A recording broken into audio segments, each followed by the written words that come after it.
Hello, എല്ലാവർക്കും law and ലൈഫിൻ്റെ പുതിയ വീഡിയോയിലേക്ക് സ്വാഗതം. കഴിഞ്ഞ ദിവസം നമ്മൾ ചെയ്ത പാരൻറ്റിങ് വീഡിയോനെ കുറിച്ച് ഒരുപാട് പേര് നേരിട്ട് കാണുന്ന സമയത്ത് അഭിപ്രായം പറഞ്ഞു. അതിന് നല്ല രീതിയിൽ ഏറ്റെടുത്ത എല്ലാവരോടും ഒരുപാട് നന്ദിയുണ്ട്. എല്ലാവരും അതുപോലെ സുഖമായി സന്തോഷമായിട്ടിരിക്കുന്നു എന്ന് വിചാരിക്കുന്നു. ഞാനിവിടെ കുറച്ച് അസുഖങ്ങളൊക്കെ ആയിട്ട് മരുന്നൊക്കെ കഴിച്ച് റെസ്റ്റ് എടുത്തുകൊണ്ടിരിക്കുമ്പോഴാണ് എന്നാൽ പിന്നെ ഒരു വീഡിയോ ചെയ്തേക്കാം എന്നൊരു മൈൻഡ് വന്നത്. അപ്പോൾ ഇന്ന് തന്നെ ഈ വീഡിയോ ചെയ്യേണ്ട ആവശ്യകത ഉണ്ടെന്നും എനിക്ക് തോന്നി. അതുകൊണ്ടാണ് പുതിയൊരു സബ്ജക്റ്റുമായിട്ട് എത്രയും പെട്ടെന്ന് തന്നെ വന്നത്. അപ്പോൾ നമുക്ക് അധികം ഇൻട്രഡക്ഷനൊന്നും ഇല്ലാതെ നമ്മുടെ വീഡിയോയിലേക്ക് കിടക്കാം. നമ്മളെല്ലാവരും ടീനേജ് എന്നൊരു പറയുന്ന കൗമാര കാലഘട്ടം കഴിഞ്ഞ് വന്നവരാണല്ലേ. എത്രമാത്രം ഡിഫിക്കൽട്ടായിട്ടുള്ളൊരു സമയമാണെന്ന് ഇപ്പോൾ നമ്മൾ ആലോചിക്കുമ്പോൾ നമുക്കത് മനസ്സിലാവുന്നുണ്ടാവും. പക്ഷെ അതേ പ്രായത്തിൽ നിൽക്കുന്ന കുട്ടികളോട് നമ്മൾ ആ കരുണയും സ്നേഹവും ദയയും കാണിക്കാറുണ്ടോ? എത്ര പേര് കാണിക്കാറുണ്ട്? എത്ര പേരുടെ വീട്ടിൽ കൗമാരക്കാരായിട്ടുള്ള കുട്ടികളുണ്ട്? എത്ര പേര് അവർക്ക് മാന്യമായിട്ടുള്ള സമയം അനുവദിച്ചു കൊടുക്കാറുണ്ട്? ഒന്ന് ആലോചിച്ച് നോക്കി നോക്കൂ. ഇപ്പം തിരിഞ്ഞു നോക്കുമ്പോൾ നമ്മുടെ കാലഘട്ടത്തിലെ ഓരോരോ പ്രശ്നങ്ങൾ ആലോചിക്കുമ്പോൾ നമുക്കതൊരു തമാശയായിട്ട് തോന്നാം. പക്ഷെ അന്ന് നമ്മളതൊരു തമാശയായിട്ടോ അല്ലെങ്കിൽ അതൊരു അറ്റൻഷൻ കിട്ടാൻ പാടില്ലാത്തൊരു വിഷയമായിട്ടാണോ? അന്ന് നമുക്ക് പേടികളും ആശങ്കകളും എല്ലാം ഉണ്ടായിരുന്നു. അന്ന് അതിനാരെങ്കിലും കാര്യമായി അഡ്രസ്സ് ചെയ്തിരുന്നെങ്കിൽ എന്ന് തോന്നുന്ന ഒരുപാട് വിഷയങ്ങൾ നമ്മുടെ ജീവിതത്തിൽ ഉണ്ടായിട്ടുണ്ട്. അതോടൊപ്പം അതിന് വേണ്ട രീതിയിൽ അഡ്രസ്സ് ചെയ്യാത്തത് കൊണ്ട് നമ്മുടെ പേഴ്സണാലിറ്റിയിൽ ഇന്ന് നമ്മൾ 30കളിലോ 40കളിലോ 50കളിലോ ജീവിക്കുന്നവരായിക്കോട്ടെ, അതിൻ്റെ ഭാഗമായിട്ട് നമ്മുടെ ജീവിതത്തിൽ ഒരുപാട് പ്രശ്നങ്ങളുണ്ട്. നമ്മുടെ ക്യാരക്ടറിൽ ഒരുപാട് കാര്യങ്ങൾ ഉണ്ടാവുന്നതൊക്കെ അന്ന് നമുക്ക് കിട്ടിയ അറ്റൻഷൻ്റെയും അന്ന് നമ്മൾ എങ്ങനെയാണോ ഷേപ്പ് ചെയ്യപ്പെട്ടിട്ടുള്ളത് എന്നതിൻ്റെയും കൂടി റിസൾട്ടാണെന്നുള്ളത് എത്ര പേർക്ക് ചിന്തിക്കാൻ കഴിയും? എന്നാൽ അങ്ങനെ ഒരു സത്യമുണ്ട്. നമ്മൾ ക്യാരക്ടർ രൂപീകരണത്തിൽ ഏറ്റവും പ്രധാനപ്പെട്ടൊരു കാലഘട്ടമാണ് ടീനേജ് എന്ന് പറയുന്നത്. അവിടെ അവരുടെ ക്യാരക്ടർ രൂപീകരണത്തിൽ അവരുടെ സമൂഹത്തിന് നമ്മൾ ഓരോരുത്തർക്കും, പാരൻസിനും ടീച്ചേഴ്സിനും അവർ കൂടെ നടക്കുന്ന ഫ്രണ്ട്സിനും എല്ലാവർക്കും ഒരുപാട് റോളുണ്ട്. ഇനി ഞാൻ ഇന്നത്തെ വീഡിയോ 2 രീതിയിലാണ് ചെയ്യാൻ ഉദ്ദേശിക്കുന്നത്. ഒന്ന്, ഈ ടീനേജേഴ്സിൻ്റെ അടുത്ത് പാരൻസ് ചെയ്യുന്ന തെറ്റുകൾ, അവരറിഞ്ഞും അറിയാതെയും അവരോട് ചെയ്തിട്ട് അവരുടെ ജീവിതം ഒരു ദുസ്സഹമാക്കുന്ന ഒരവസ്ഥയിലേക്ക് എത്തിക്കുന്ന തെറ്റുകൾ എന്താണെന്നും അത് എന്തൊക്കെ ശ്രദ്ധിക്കണമെന്നുള്ളൊരു ഭാഗവും, ഇതോടൊപ്പം ഇത്തരം പ്രശ്നങ്ങളിലൂടെ കടന്നു പോകുന്ന ടീനേജേഴ്സിന് ഇതിനെങ്ങനെയൊക്കെ മറികടക്കുക എന്നുള്ളതുമാണ്. ആദ്യം നമുക്ക് ടീനേജേഴ്സ് എന്താണെന്നും അവരുടെ മനസ്സിലൂടെ കടന്നു പോകുന്ന കാര്യങ്ങൾ എന്താണെന്നും ചെറുതായിട്ടൊന്ന് പറയാം. ഒരുപാട് ഇമോഷണൽ ഹൈ ആൻഡ് ലോ ഒരുപാട് സമയത്ത് വന്നുകൊണ്ടിരിക്കുന്ന ഒരു പ്രായമാണ്. അതവരുടെ ഹോർമോണൽ ചേഞ്ച് കൊണ്ടും കൂടിയാണ് അങ്ങനെ സംഭവിക്കുന്നത്. അവരെന്ന് പറയുമ്പോൾ നമ്മൾ ഓരോരുത്തരും അതിലൂടെ വന്നിട്ടുള്ളവരാണല്ലേ. അപ്പോൾ സ്വാഭാവികമായിട്ട് അതുപോലെ ഐഡൻറ്റിറ്റി സെർച്ച് ചെയ്യുന്നൊരു പ്രായമാണ്. ഞാൻ എന്തിന് ജനിച്ചു, ഞാൻ എന്തിനാണ്, ഞാൻ ശരിയാണോ, ഞാൻ തെറ്റാണോ, ഞാൻ ചെയ്യുന്നതൊക്കെ ഓക്കെ ആണോ, അങ്ങനെ ആരോടും പറയാൻ പറ്റാതെ പാരൻസും അവരുടെ കൂടെ നിൽക്കുന്ന ആളുകളും ടീച്ചേഴ്സൊക്കെ നമ്മുടെ വഴി കൂടെ നമ്മുടെ ജോലി നമ്മുടെ കാര്യങ്ങളൊക്കെ പറഞ്ഞ് പോകുമ്പോൾ നമ്മൾ വിചാരിക്കുന്ന കുട്ടിയല്ലേ, കുട്ടിക്ക് എന്താണ് ഇത്രമാത്രം ചിന്തിക്കാനുള്ളത്?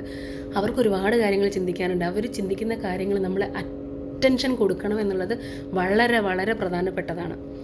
അതുപോലെ ഐഡൻറ്റിറ്റി സെർച്ച് ചെയ്യുന്നൊരു കാര്യം, അതുപോലെ തന്നെ പുതിയ ഇൻട്രസ്റ്റുകൾ അവരുടെ ലൈഫിലേക്ക് കൊണ്ടുവരാൻ ആഗ്രഹിക്കുന്ന ഒരു പ്രായമാണത്. ഒരുപാട് ഇൻട്രസ്റ്റുകൾ, ഇൻ്റർനെറ്റ്, അവരുടെ പ്രണയബന്ധങ്ങൾ എല്ലാം വരുന്ന ഒരു പ്രായമാണ്. ആ സമയത്ത് നമ്മൾ അവർക്ക് ഒട്ടും അറ്റൻഷൻ കൊടുത്തില്ല എങ്കിൽ അവർ വലിയ മിസ്റ്റേക്കുകളിലേക്ക് നിങ്ങളെ കുട്ടികളെ ഒരിക്കലും വളർത്തുന്നത് അവർ ഒരു മോശം രൂപത്തിൽ പോയി ഒരുപാട് സംഘർഷങ്ങൾ അനുഭവിക്കുന്ന കുട്ടിയാവാനോ ഒരുപാട് പ്രയാസങ്ങൾ അനുഭവിച്ച് കഷ്ടപ്പെട്ട് ജീവിക്കാനോ ആയിരിക്കില്ല നമ്മൾ ഓരോരുത്തരും നമ്മുടെ വീട്ടിലുള്ള കൗമാരക്കാരെ കാണാൻ ആഗ്രഹിക്കുന്നതല്ലേ. വലിയ സ്വപ്നങ്ങളും വലിയ ലോകമുള്ള കുട്ടികളാണ് അവരൊക്കെ.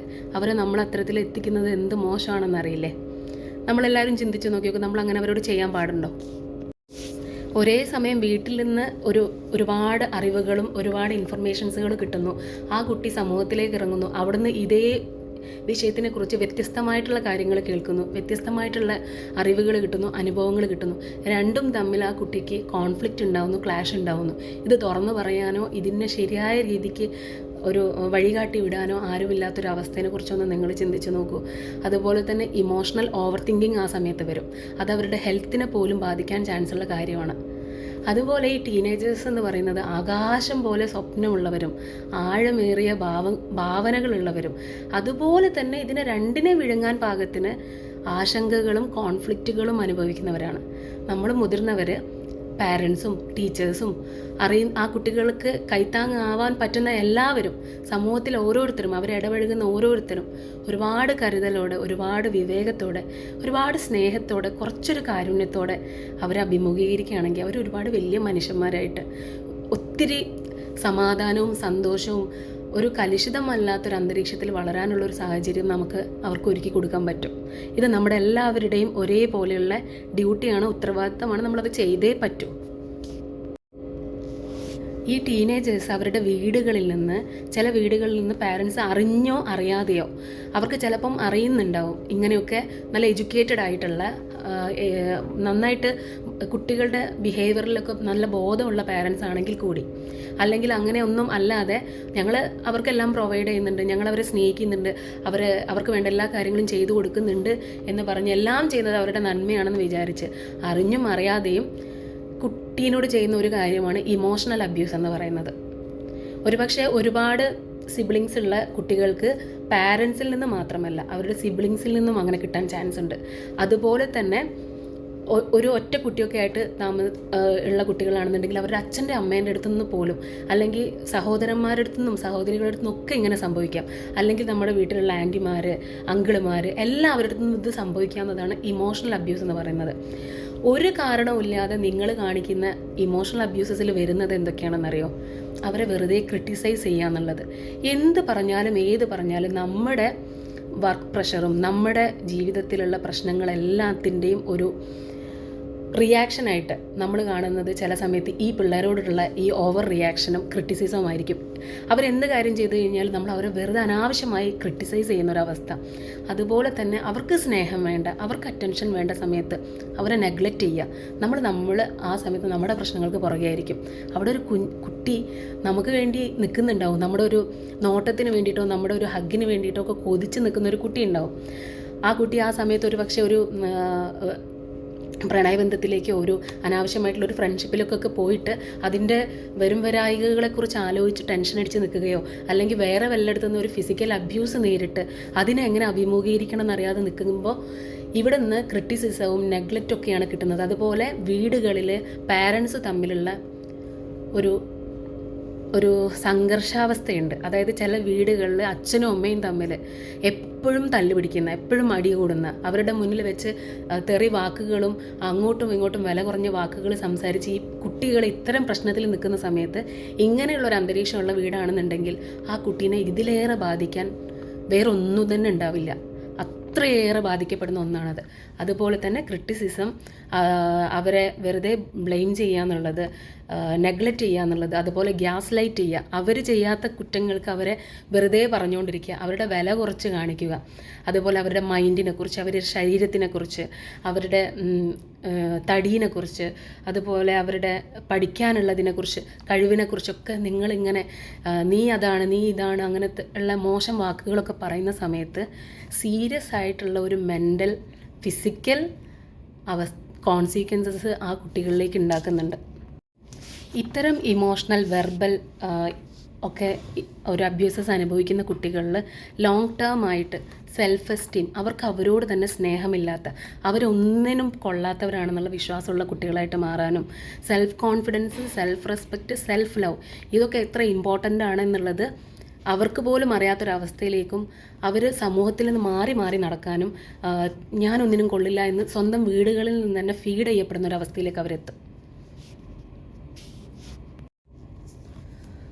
അതോടൊപ്പം ഒരുപാട് അറ്റാച്ച്മെൻറ്റ് ഇഷ്യൂസ് വരികയും ഒരുപാട് തെറ്റായിട്ടുള്ള റൊമാൻറ്റിക് റിലേഷൻഷിപ്പുകളിലും ഫ്രണ്ട്ഷിപ്പിലേക്കും അവർ പോവുകയൊക്കെ ചെയ്യും.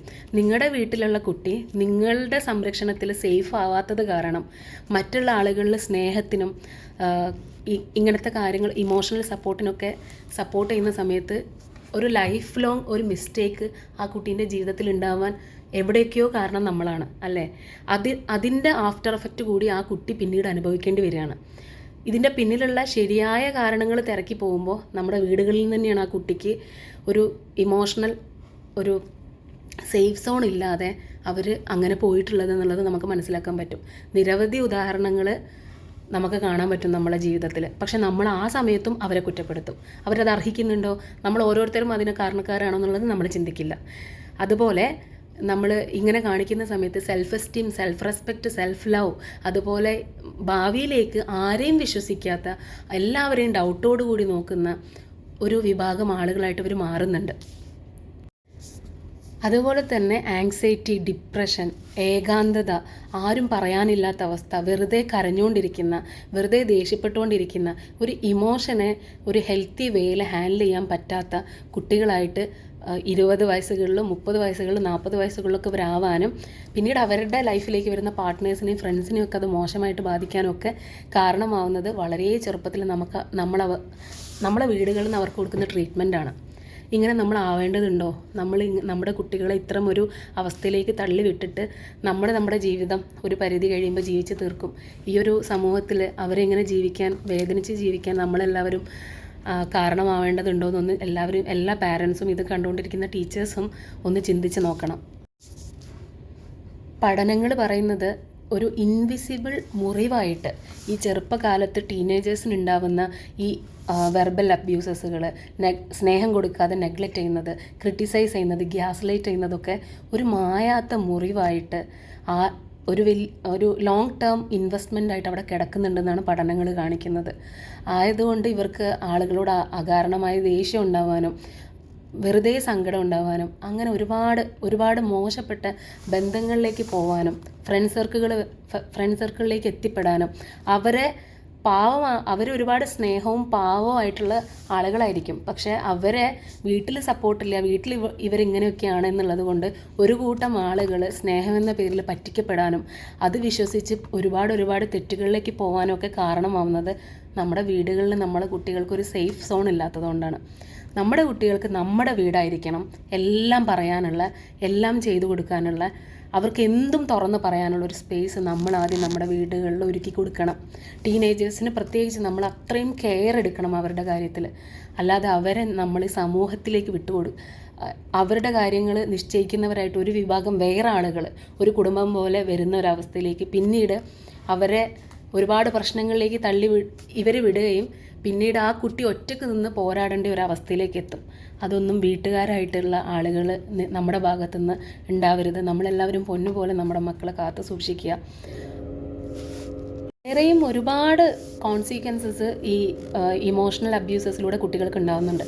പഠിത്തത്തിൽ കോൺസെൻട്രേഷൻ കുറയുക, അതുപോലെ ഒരു കോൺഫിഡൻസ് കുറയുക, സമൂഹത്തിൽ മറ്റുള്ള ആളുകളുമായിട്ട് സ്വസ്ഥമായിട്ട് ഇടപഴകാൻ പേടിയാവുക, സോഷ്യൽ ആങ്സൈറ്റീസ് ഉണ്ടാവുക, അത്തരത്തിലുള്ള ഒരുപാട് പ്രശ്നങ്ങൾ നമ്മൾ ഈ ചെയ്തു പോകുന്ന, നമ്മൾ ഒരിക്കലും മനഃപൂർവ്വം ഇതൊക്കെ എൻ്റെ കുട്ടിക്ക് വേണമെന്ന് വെച്ചിട്ടല്ല ഒരു പാരൻസും ചെയ്യുന്നത് എന്നുള്ളതാണ് സത്യം. അവർ ആ സമയത്തും അവരുടെ മക്കൾക്ക് വേണ്ടിയിട്ടുള്ള കാര്യങ്ങൾ ചെയ്തുകൊണ്ടേയിരിക്കും. പക്ഷെ നമ്മൾ ചെയ്യുന്ന കാര്യങ്ങൾ ഇങ്ങനെയൊക്കെയാണ് ഒരു കുട്ടീനെ ബാധിക്കുന്നതെന്ന് നമ്മൾ ഇനിയെങ്കിലും മനസ്സിലാക്കുക. ഇനി എൻ്റെ പ്രിയപ്പെട്ട ടീനേജേഴ്സിൻ്റെ അടുത്ത് ഇത് കണ്ടുകൊണ്ടിരിക്കുന്ന ഓരോ കുട്ടികളും, നിങ്ങളിനി പാരൻസാണ് ഇത് കണ്ടുകൊണ്ടിരിക്കുന്നതെങ്കിൽ ഇതിൻ്റെ ആദ്യ ഭാഗത്തിൽ പാരൻസ് ശ്രദ്ധിക്കേണ്ട കാര്യങ്ങളാണ് പറയുന്നതെങ്കിലും ഇനി അങ്ങോട്ടേക്ക് നിങ്ങളെ കുട്ടികളെ ഈ വീഡിയോ കാണിക്കാൻ ശ്രമിക്കുക. നിങ്ങളെല്ലാവരെയും ഞാൻ എൻ്റെ പേര് റുക്സാന എന്നാണ്. ഈ കണ്ടുകൊണ്ടിരിക്കുന്ന എല്ലാ കുട്ടികളും ഒരുപാട് നല്ലവരാണ്, നിങ്ങളെല്ലാത്തിനും അർഹരാണ്, നിങ്ങളെല്ലാത്തിനും ക്യാപ്പബിളാണ് എന്ന് ഞാൻ വിശ്വസിക്കുന്നു. നിങ്ങളും അതുപോലെ വിശ്വസിക്കുക. കാരണം ഞാൻ ഇപ്പോൾ ഒരു 32 വയസ്സിലേക്ക് എത്തി. എനിക്ക് മനസ്സിലാവും, ഞാനും ഇതേ അവസ്ഥയിലൂടെയൊക്കെ കടന്നു വന്നിട്ടുള്ള ഒരാളാണ്. ഞാനും ഒരുപാട് ഇമോഷൻ ഇംബാലൻസസ് ഉണ്ടായി, ഒരുപാട് ഡൗട്ടുകൾ ഉണ്ടായി, ഇങ്ങനെ പകച്ചു നിന്നിട്ടുള്ള ഒരു കുട്ടിയാണ്. അതൊക്കെ തരണം ചെയ്ത് നമ്മൾ ഇവിടെ വരെയൊക്കെ എത്തിയിട്ടുണ്ട്. അതുപോലെ ഇത് കണ്ടുകൊണ്ടിരിക്കുന്ന എല്ലാവർക്കും എന്ത് പ്രശ്നം ഉണ്ടായാലും അതിനൊക്കെ സൊല്യൂഷൻസ് ഉണ്ട്. പകച്ച് നിൽക്കരുത്. ഒരുപാട് കാര്യങ്ങൾ നിങ്ങളോട് എനിക്ക് പറയാനുണ്ട്. ഇനി അത് പറയാമെന്ന് വിചാരിക്കുന്നു. നിങ്ങളെ ഒരുപാട് പേര് കുറ്റപ്പെടുത്തും. ഞാൻ നേരത്തെ പറഞ്ഞു, നമ്മുടെ പാരൻസിൻ്റെ ഭാഗത്ത് നിന്ന് അവർ ഒരിക്കലും വെറുക്കാനോ അവരെ ബഹുമാനിക്കാതെ ഇരിക്കാനോ അവരെ ഒരു ഇതോടുകൂടി കാണാനൊന്നും വേണ്ടിയിട്ടല്ല കേട്ടോ നിങ്ങളോട് പറയുന്നത്. അവരുടെ തിരക്കുകൾക്കിടയിലും അവരുടെ ബുദ്ധിമുട്ടുകൾക്കിടയിലും അവർ ഇങ്ങനെയൊക്കെ സംസാരിച്ച് പോകാനൊക്കെ സാധ്യതയുണ്ടാവാം. അതുകൊണ്ട് തന്നെ നമ്മൾ ചെയ്യേണ്ട ഒരു കാര്യം, നമ്മളെ തിരിച്ചറിയുക, നമ്മുടെ വാല്യൂ തിരിച്ചറിയുക, നമ്മളോടൊന്ന് സംസാരിക്കാൻ ശ്രമിക്കുക. ഇനി നിങ്ങൾക്ക് ഒരു രീതിയിലും നിങ്ങളെ ഹാൻഡിൽ ചെയ്യാൻ പറ്റുന്നില്ല എങ്കിൽ അച്ഛനോടോ അമ്മേനോടോ അല്ലെങ്കിൽ ഒരു ഫ്രണ്ടിനോടോ അല്ലെങ്കിൽ ഒരു ടീച്ചറിനോടോ ഇത്തരത്തിലുള്ള ആളുകളോട് നിങ്ങളൊന്ന് കണക്ട് ചെയ്യാൻ ഒരാളെങ്കിലും നിങ്ങളെ കേൾക്കാനുണ്ടാവുക എന്നുള്ളത് അത്യാവശ്യമാണ്. ഇനി ഇൻ കേസ് നിങ്ങൾക്ക് പറയാനുള്ള കാര്യം ഇവരോടൊന്നും പറയാതെ ഒരു സ്ട്രേഞ്ചറിൻ്റെ അടുത്താണ് പറയാനുള്ളതെങ്കിൽ സൂക്ഷിച്ച് വേണം ആ സ്ട്രേഞ്ചറെ നിങ്ങൾ തിരഞ്ഞെടുക്കാൻ. കാരണം ഭാവിയിൽ നിങ്ങളെ അച്ഛനും അമ്മയും നിങ്ങളുടെ കൂടെ ഉണ്ടാവും, നിങ്ങളുടെ വീട്ടുകാർ നിങ്ങളുടെ കൂടെ ഉണ്ടാവും. കാരണം അവരറിയാതെ പറ്റുന്ന തെറ്റുകളായിരിക്കാം ഇതൊക്കെ, അറിഞ്ഞു പറ്റിയതായാലും അറിയാതെ പറ്റിയതായാലും. പക്ഷേ ആ സമയത്ത് വരുന്ന സ്ട്രേഞ്ചർ എന്ന് പറയുന്ന ഒരാൾ, സ്നേഹമെന്ന് തോന്നിപ്പിച്ചിട്ട് നമ്മളെ കേൾക്കാൻ വരുന്ന ആൾ നമ്മളെ എങ്ങനെ ഉപയോഗിക്കുന്നോ, അല്ലെങ്കിൽ ഇതൊക്കെ പറഞ്ഞ് നമ്മൾ വലിയ ഹൈ പോസ്റ്റുകളിലേക്കൊക്കെ എത്തുന്ന സമയത്ത്, നമ്മൾ വലിയ വലിയ ആൾക്കാരായിരിക്കുന്ന സമയത്ത്, പിന്നെ നീ ഇപ്പോൾ ഇവിടെ എത്താൻ ഞങ്ങളും കൂടിയല്ലേ കാരണം, കൂടെ നിന്നതിനൊക്കെ എണ്ണി പറയുന്ന ഒരവസ്ഥയിലേക്ക് എത്തുമ്പോൾ നമുക്ക് ഭയങ്കര വേദനയായിരിക്കും. അതുകൊണ്ട് തന്നെ തിരഞ്ഞെടുക്കുന്ന സ്ട്രേഞ്ചറെ ഒരുപാട് സൂക്ഷിച്ച് തിരഞ്ഞെടുക്കുക. ഈ പ്രായത്തിൽ എല്ലാവർക്കും പറ്റുന്ന തെറ്റാണ്. ചില പ്രണയങ്ങളിലേക്ക് പോയി പെടാം, ലഹരിയിലേക്ക് പോയി പെടാം. ഇതിനൊന്നും ആശ്രയിക്കരുത്. നമുക്ക് ഏറ്റവും ബെസ്റ്റ് ഒരു ഓപ്ഷൻ, നമുക്ക് എല്ലാവർക്കും എപ്പോഴും ഒരു പ്രിയപ്പെട്ട ടീച്ചർ ഉണ്ടാവും അല്ലേ? ആ ടീച്ചറിനെ നമ്മളങ്ങനെ കാണുക എന്നുള്ളതാണ്. നമുക്ക് ടീച്ചേഴ്സിനോട് ഒരു പ്രത്യേക, പാരൻസിനോട് പറയാൻ പറ്റാത്തതും ഒക്കെ നമുക്ക് നമ്മുടെ ടീച്ചേഴ്സിനോട് പറയാൻ പറ്റും. നിങ്ങൾക്ക് അങ്ങനെ ഏതെങ്കിലും ഒരു പ്രിയപ്പെട്ട ടീച്ചർ ഉണ്ടെങ്കിൽ അവരോട് പറയാം. ഇനി ഇത് ഏതെങ്കിലും ടീച്ചേഴ്സ് കണ്ടിരിക്കുന്നുണ്ടെങ്കിൽ നിങ്ങളെ കുട്ടികളെ പോലെ അവരെ ഒന്ന് കേൾക്കുക. അവർ പറയുന്നത് എന്താണെന്ന് മനസ്സിലാക്കി അവരെ ചേർത്ത് നിർത്തി അവരുടെ കാര്യങ്ങളൊന്ന് കേട്ട് നോക്കൂ. അവർക്ക് ഭാവി അവരുടേത് സുരക്ഷിതമായിരിക്കും. ഇനി പറയാനുള്ളത് എൻ്റെ ഭാഗത്ത് നിന്ന്, ഞാൻ ഈ ചാനലിൽ എൻ്റെ ഇൻട്രൊഡക്ഷൻ പറഞ്ഞിട്ടുണ്ടായിരുന്നു. ഇനി ഈ വീഡിയോ ആണ് കേൾക്കുന്നതെങ്കിൽ, ഞാനൊരു അഡ്വക്കേറ്റാണ്, റുക്സാന എന്നാണ് പേര്. ഞാൻ ഒരുപാട് ടീനേജേഴ്സ് കുട്ടികൾ എൻ്റെ വീട്ടിലുണ്ട്. അവരുടെയൊക്കെ ഏറ്റവും നല്ലൊരു സുഹൃത്തായിട്ടാണ് ഇപ്പം നിൽക്കുന്നത്. അതുപോലെ ഏതെങ്കിലും കുട്ടികൾക്ക് എന്തെങ്കിലും പ്രശ്നം നിങ്ങൾക്കുണ്ടെങ്കിൽ, തുറന്ന് പറയാനുണ്ടെന്നുണ്ടെങ്കിൽ, ഈ വീഡിയോൻ്റെ ഡിസ്ക്രിപ്ഷനിൽ ഞാൻ എൻ്റെ നമ്പർ കൊടുക്കാം. ഞാൻ കൂടെ ഉണ്ടാവും എന്നുള്ളൊരു വാക്ക് ഈ ഒരു വീഡിയോയിലൂടെ ഞാൻ തരികയാണ്. തുറന്ന് സംസാരിക്കാം, എന്താ ചെയ്യേണ്ടതെന്ന് വെച്ചാൽ ചെയ്യാം. ആസ് എ പേഴ്സൺ, ഒരു സിസ്റ്ററായിട്ട്, ഒരു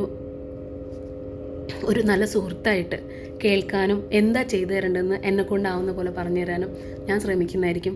തീർത്താൽ തീരാത്തതായിട്ടുള്ള ഒരു പ്രശ്നവും നമുക്കില്ല കേട്ടോ. നിങ്ങളാരും വിഷമിക്കേണ്ട, നമുക്കെല്ലാം ശരിയാവും. എന്ത് പ്രശ്നം ഉണ്ടെങ്കിലും, എന്ത് സങ്കടം ഉണ്ടെങ്കിലും വിളിക്കാം. ഞാൻ എൻ്റെ നമ്പർ ഡിസ്ക്രിപ്ഷനിൽ കൊടുക്കാം, എല്ലാവരും ചെക്ക് ചെയ്യണം. ഇനി ഇത് കാണുന്നത് പാരൻസ് ആണെന്നുണ്ടെങ്കിൽ, നിങ്ങളെ കുട്ടികൾക്ക് എൻ്റെ അടുത്ത് സംസാരിക്കാൻ ഓക്കെ ആണെന്നുണ്ടെങ്കിൽ നിങ്ങൾ ആ നമ്പർ അവരെ ഒന്ന് കാണിക്കണം, ഈ വീഡിയോ ഒന്ന് കാണിക്കണം. പിന്നെ എൻ്റെ കൂട്ടുകാർ ശ്രദ്ധിക്കേണ്ടത്, നമ്മൾ വലിയ വലിയ പർപ്പസുമായിട്ട് ഈ ലോകത്തേക്ക് വന്നവരാണ്. നമ്മളെ കുറ്റപ്പെടുത്തും, നമ്മുടെ ബോഡി വെച്ച് കുറ്റപ്പെടുത്തും, നമ്മുടെ ബുദ്ധി വെച്ച് കുറ്റപ്പെടുത്തും, നമ്മുടെ പഠിക്കുന്ന കാര്യങ്ങൾ വെച്ച്, റാങ്ക് വെച്ച്, ഗ്രേഡ് വെച്ചൊക്കെ നിങ്ങളെ കുറ്റപ്പെടുത്തുന്നുണ്ടാവും. നിങ്ങൾ ഒരുപാട് അബ്യൂസ് ചെയ്യപ്പെടുന്നുണ്ടാവും, അല്ലെങ്കിൽ ഒരുപാട് സങ്കടങ്ങൾ നിങ്ങൾ അനുഭവിക്കുന്നുണ്ടാവും. ഇതൊന്നും നമ്മൾ എന്ത് ചെയ്യും? ഇതൊക്കെ നമ്മൾ ഫൈറ്റ് ചെയ്യും. ഇതിനൊന്നും കാര്യമാക്കി എടുക്കണ്ട. നിങ്ങളുടെ ഉള്ളിലെ ഇന്നർ വോയിസിനെ, ഇതൊക്കെ സത്യമാണോ എന്നുള്ള നിങ്ങളുമായിട്ടുള്ളൊരു, നിങ്ങളുടെ ഏറ്റവും നല്ല സുഹൃത്ത് നിങ്ങളായിട്ടിരിക്കുക. നിങ്ങളുടെ ആ ഒരു ഉള്ളിലെ സുഹൃത്തിനോട് നിങ്ങൾ സംസാരിക്കുക. അത് നിങ്ങൾക്ക് ഒരുപാട് ശക്തി തരും. അതുപോലെ തന്നെ ഡയറി എഴുതാൻ ശീലിക്കുക. ഡെയിലി ഉണ്ടാകുന്ന കാര്യങ്ങൾ എഴുതി, ഇത് ആരെങ്കിലും മോശമായിട്ട് പറഞ്ഞിട്ടുണ്ടെങ്കിൽ ഇത് ഞാൻ കേൾക്കാൻ അർഹനാണോ, അല്ലെങ്കിൽ ഇന്ന ആൾ ഇത് പറഞ്ഞത് എന്നെ എത്രമാത്രം വേദനിപ്പിച്ചു. നമ്മുടെ വേദനകളെ എക്സ്പ്രസ് ചെയ്യുക. അതവിടെ മൂടിക്കെട്ടി വെച്ചാൽ വലിയ ഇമ്പാക്റ്റ് അതിനുണ്ടാവും. നമ്മൾ എക്സ്പ്രസ് ചെയ്ത് എഴുതി, നമുക്ക് ദേഷ്യമാണെങ്കിൽ ദേഷ്യം, വെറുപ്പാണെങ്കിൽ വെറുപ്പ്, സങ്കടമാണെങ്കിൽ സങ്കടം നമ്മൾ എഴുതി തീർക്കാൻ നോക്കുക. അതുപോലെ തന്നെ നമ്മൾ ഒരുപാട് റെസ്പെക്റ്റൊക്കെ സ്നേഹമൊക്കെ ഉള്ള ഒരു മനുഷ്യർ, നിങ്ങൾ അവരിൽ നിന്ന് ആഗ്രഹിക്കുന്നത് നിങ്ങളെക്കാളും ചെറിയ കുട്ടികൾക്ക് കൊടുക്കുക. ഈ കൈൻഡ്നെസ് എന്ന് പറയുന്നത് എല്ലാവരും ഒരു കഠിനമായ ഒന്ന്, സ്ട്രോങ് ആവുക എന്നുള്ളത് ഒരു കഠിനമായ ഒന്ന് എന്നാണ് പറയുന്നത്. പക്ഷേ ശരിക്കും സ്ട്രോങ് ആയിട്ടിരിക്കുക എന്നുള്ളത് ഒരു കൈൻഡ്നെസ് ആണ്. നമ്മൾ ആ ഒരു അത്ഭുതത്തിനെ തിരിച്ചറിയുക. നിങ്ങളെ ജീവിതത്തിനെ സ്നേഹിച്ച് തുടങ്ങുക. ആരെന്ത് പറഞ്ഞു കഴിഞ്ഞാലും എനിക്ക് വലിയ സ്വപ്നങ്ങളുണ്ട്, ഞാനത് നേടും, എനിക്ക് സംസാരിക്കാൻ ആൾക്കാരുണ്ട്, ഞാനത് സംസാരിച്ച് സോർട്ട് ഔട്ട് ചെയ്യും, അങ്ങനെ വിചാരിച്ച് മുന്നോട്ട് പോവുക. നിങ്ങളുടെ ചുറ്റുമുള്ള ആളുകൾ നിങ്ങൾ ഒരുപാട് പേരുമായിട്ട് കമ്പയർ ചെയ്യുന്നുണ്ടാവും. ആ കമ്പാരിസൺ നമ്മുടെ ഹാപ്പിനെസ്സിൻ്റെ മേലെയുള്ള ഒരു കത്തിയാണെന്ന് മനസ്സിലാക്കുക. ആരുമായിട്ട് കമ്പയർ ചെയ്യുമ്പോഴും അതിനെ നെവർ മൈൻഡ് ആക്കിയെടുക്കുക. നിങ്ങളുടെ ജീവിതത്തിന് നിങ്ങളെ സ്കെയിൽ വെച്ച് അളക്കുക. ഇപ്പോൾ പാരൻസോ അല്ലെങ്കിൽ കൂടെ ഉള്ളവരോ കൂട്ടുകാരോ ടീച്ചേഴ്സോ ആരെങ്കിലും നിങ്ങളെ എന്ത് ചെയ്യും, മറ്റുള്ളവരെ കുട്ടികളായിട്ട് കമ്പയർ ചെയ്ത് സംസാരിക്കുമ്പോൾ വിഷമം വരും, വേദന വരും, കരയാൻ തോന്നുമെങ്കിൽ കരയണം. നിങ്ങളെ മനസ്സിനെ നിങ്ങൾ കേൾക്കണം. നിങ്ങൾക്ക് കരച്ചിൽ വരുമ്പോൾ നിങ്ങളത് സപ്രസ് ചെയ്യരുത്, നിങ്ങൾ കരയണം. എന്നിട്ട് എന്ത് ചെയ്യണം? ഇതേപോലെ കമ്പയർ ചെയ്യുന്നതിനെക്കുറിച്ച് നെവർ മൈൻഡ് ആക്കാൻ നിങ്ങൾ അതിന് പരിശ്രമിച്ച് ജേർണലിങ്, അതുപോലെ മെഡിറ്റേഷൻ, അത്തരത്തിലുള്ള വഴികളിലൂടെ നിങ്ങളെ ടീച്ചേഴ്സിനോടൊക്കെ സംസാരിച്ച് നല്ല ഫ്രണ്ട്സിനെ എപ്പോഴും സൂക്ഷിച്ചത് വേണം അവരെ തിരഞ്ഞെടുക്കാനെന്നുള്ളത് ആലോചിക്കുക. അതിലൂടെയൊക്കെ നിങ്ങൾ ഓക്കെ ആക്കിക്കൊണ്ടിരിക്കുക. ഒറ്റയ്ക്കല്ല, നമ്മളിതൊക്കെ തരണം ചെയ്ത് വലിയ ആളുകളാവും അല്ലേ? ആ സമയത്ത് പ്രൗഡോട് കൂടിയിട്ട് നമുക്ക് നമ്മുടെ ടീനേജ് കാലത്തിന് നമ്മൾ കടന്നു പോയി എന്നുള്ളത് പറയാൻ പറ്റണം. പിന്നെ വ്യക്തമായ ബൗണ്ടറീസ് നിങ്ങൾ കീപ്പ് ചെയ്യുക. ഏത് ബന്ധത്തിലാണെന്നുണ്ടെങ്കിലും വ്യക്തമായ ബൗണ്ടറീസ് നിങ്ങൾ കീപ്പ് ചെയ്യുക. ബൗണ്ടറീസ് കീപ്പ് ചെയ്യുന്നതിനെക്കുറിച്ചൊക്കെ നമുക്ക് ഡീറ്റെയിൽ ആയിട്ട് വേറൊരു വീഡിയോയിൽ പറയാം. എന്നാലും ബൗണ്ടറീസ് കീപ്പ് ചെയ്യുക. നിങ്ങളോട് എന്ത് പറയണം, എന്ത് പറയണ്ട, ഏത് ചെവിക്ക് എടുക്കണം. ചിലപ്പോൾ നമ്മൾ മൗനമായിട്ട് കേട്ട് നിൽക്കുക. ചില ആളുകളോട് നമുക്ക് വലിയ വാക്കുകളിൽ റെസ്പോണ്ട് ചെയ്യാൻ പറ്റില്ല. അപ്പോൾ നമ്മൾ കേട്ട് നിന്നിട്ട് ഒന്നും നമ്മളെ ബാധിക്കാതിരിക്കാൻ നിങ്ങളാവുന്നതും ശ്രമിക്കുക. ആരുടെയും വാക്കുകളല്ല നിങ്ങളെ ഡിഫൈൻ ചെയ്യുന്നത്. നിങ്ങളുടെ സ്വപ്നങ്ങൾ, നിങ്ങളുടെ ആഗ്രഹങ്ങൾ, നിങ്ങളുടെ ജീവിതം, നിങ്ങളുടെ ഇഷ്ടങ്ങൾ, അതൊക്കെ ഒരു വലിയ നിലയിലേക്ക് എത്താൻ ആരും പറയുന്ന വാക്കുകൾ നിങ്ങളെ സ്വാധീനിക്കാതിരിക്കുക. മോശം റിലേഷൻഷിപ്പുകളിലേക്കോ അല്ലെങ്കിൽ ലഹരിയിലേക്കോ ഇത്തരം പ്രശ്നങ്ങളുടെ ഒരു രക്ഷപ്പെടലായിട്ട് പോവാതിരിക്കുക. ഒരിക്കലും നമ്മൾ അതിൽ നിന്ന് ഒരു ഷോർട്ടായിട്ടുള്ള ഹാപ്പിനെസ്സേ നമുക്ക് ഉണ്ടാവുള്ളൂ. ഇത്തരം പ്രശ്നങ്ങൾ നമുക്ക് ചുറ്റും ഉണ്ടാവുമ്പോൾ അതിൽ നിന്ന് നമ്മളെ സ്വപ്നങ്ങൾ പടുത്തുയർത്തി സ്ട്രോങ് ആയിട്ട് നമ്മൾ മുന്നേറണം. നിങ്ങളുടെ പാസ്റ്റുകൾ, അതുപോലെ തന്നെ നിങ്ങളെ ഈ കുറ്റപ്പെടുത്തുന്ന ഒന്നും നിങ്ങളെ ഫ്യൂച്ചർ ഡിറ്റർമിൻ ചെയ്യുന്ന ഒന്നല്ല. അതുപോലെ തന്നെ ആരുടെ കയ്യിൽ നിന്നും കിട്ടുന്ന വാലിഡേഷനും അല്ല നിങ്ങളുടെ സക്സസിൻ്റെ മാനദണ്ഡം എന്ന് പറയുന്നത്. നമ്മൾ വലിയൊരു പെയിനിൽ കഴിയുമ്പോഴും ഇത്തരം പ്രശ്നങ്ങളൊക്കെ കഴിയുന്ന സമയത്ത്, അതിലൂടെ ഗോ ത്രൂ ചെയ്യുന്ന സമയത്ത് നമ്മൾ എന്ത് ചെയ്യണം? ഇതിൽ നിന്നുള്ളൊരു ഉയർന്ന വേർഷൻ ഞാൻ ഉണ്ടാവും എന്നുള്ളൊരു ശുഭാപ്തി വിശ്വാസം നിങ്ങളുടെ മനസ്സിലുണ്ടാവുക. നല്ല ചിന്ത ഉണ്ടാവുക, സ്നേഹം ഉണ്ടാവുക മനസ്സ് നിറയെ. പിന്നെ മനഃപൂർവ്വം ആരെയും ഉപദ്രവിക്കാതിരിക്കുക, ആർക്കും മോശം വരണം എന്നുള്ളൊരു ചിന്ത ഇല്ലാതിരിക്കുക, ഒന്നിനും പോയി അടിമപ്പെടാതിരിക്കുക. എല്ലാം നല്ലതിനായിരിക്കും സംഭവിക്കുന്നതെന്നുള്ള നല്ല വിശ്വാസത്തോടു കൂടിയിട്ട്. ഒരുപാട് ചലഞ്ചിങ് ആണ്, ഒരുപാട് സംഘർഷഭരിതമാണ് കേട്ടുകൊണ്ടിരിക്കുന്ന എൻ്റെ ഈ ടീനേജേഴ്സ് എന്ന് പറയുന്ന ആ ഒരു ടൈം. നിങ്ങളുടെ മനസ്സെന്ന് അറിയാം. എന്നാലും ഇതൊക്കെ നമ്മൾ ശ്രദ്ധിക്കുക. കുറച്ചും കൂടി സ്ട്രോങ് ആയിട്ട് ഇത്തരം പ്രശ്നങ്ങളോട് നമ്മൾ റെസ്പോണ്ട് ചെയ്യുക. എന്തെങ്കിലും പ്രശ്നം ഉണ്ടെങ്കിൽ നിങ്ങൾക്ക് ഒട്ടും പരിഹരിക്കാൻ പറ്റാത്ത, അല്ലെങ്കിൽ ആരെങ്കിലും കേൾക്കണമെന്നുണ്ടെന്ന് തോന്നുന്ന വിഷയങ്ങൾ നിങ്ങൾ ആരോടെങ്കിലും തുറന്ന് സംസാരിക്കുക. പാരൻസിനോട് എനിക്ക് പറയാനുള്ളത്, തുറന്ന് സംസാരിക്കുമ്പോൾ നിങ്ങൾ അവരെ കുറ്റപ്പെടുത്താതിരിക്കുക, നെഗ്ലക്റ്റ് ചെയ്യാതിരിക്കുക, അവരെ ഒന്ന് ചേർത്ത് പിടിക്കുക. അങ്ങനെയെങ്കിൽ ചുറ്റുമുള്ള ലോകം അവരെ എക്സ്പ്ലോയിറ്റ് ചെയ്യാതെ നിങ്ങൾക്ക് അവരെ ഒരു നിമിഷത്തെ ഒരു വേദനയെ നിങ്ങൾക്ക് ഉണ്ടാവുള്ളൂ. പക്ഷേ നിങ്ങൾ തഴയുമ്പോൾ ആ കുട്ടികൾ പോകുന്ന സ്ഥലം അവരെന്നും വേദനിപ്പിക്കുന്ന ഒരു ഇടത്തേക്കായിരിക്കും. അതുകൊണ്ട് നിങ്ങളെ കുട്ടികളെ ചേർത്ത് പിടിക്കുക. നമ്മുടെ കുട്ടികളാണ്, നമ്മളാണ് അവരെ ഈ ലോകത്തേക്ക് കൊണ്ടുവന്നത്, നമുക്കാണ് അവരോട് ഉത്തരവാദിത്തം. സോ ഇനി നിങ്ങൾക്ക്, ഞാൻ നേരത്തെ പറഞ്ഞു, സംസാരിക്കണമെന്നുണ്ട്, എന്തെങ്കിലും വിഷയം അച്ഛനോടോ അമ്മേനോടോ ഫ്രണ്ട്സിനോടോ ടീച്ചേഴ്സിനോടോ ആരോടും പറയാതെ നിങ്ങൾ കിടന്ന് വിങ്ങുന്നുണ്ടെങ്കിൽ എൻ്റെ നമ്പർ ഡിസ്ക്രിപ്ഷൻ ബോക്സിലുണ്ട്. നിങ്ങൾക്ക് വിളിക്കാം, സംസാരിക്കാം. എൻ്റെ വീട്ടിലൊരു അനിയത്തിയായിട്ടോ എൻ്റെ മക്കളായിട്ടോ അല്ലെങ്കിൽ ഞാനായിട്ടോ കണ്ട് ഞാൻ നിങ്ങളോട് സംസാരിക്കുകയുള്ളൂ. ഞാൻ ഒരു ജഡ്ജ്മെൻ്റലായിട്ട് നിങ്ങളടുത്ത് ഇടപഴകില്ല എന്ന് ഞാൻ ഒരു വാക്ക് തരുന്നു. ആരെങ്കിലും എന്തെങ്കിലും വിഷയത്തിൽ കടന്ന് നീറുന്നുണ്ടെങ്കിൽ വിളിക്കാം. ഒരു ചേച്ചിയായിട്ട് ഞാനിവിടെ ഉണ്ട്. ഇത്രയും പറഞ്ഞുകൊണ്ട് നന്ദി, നമസ്കാരം.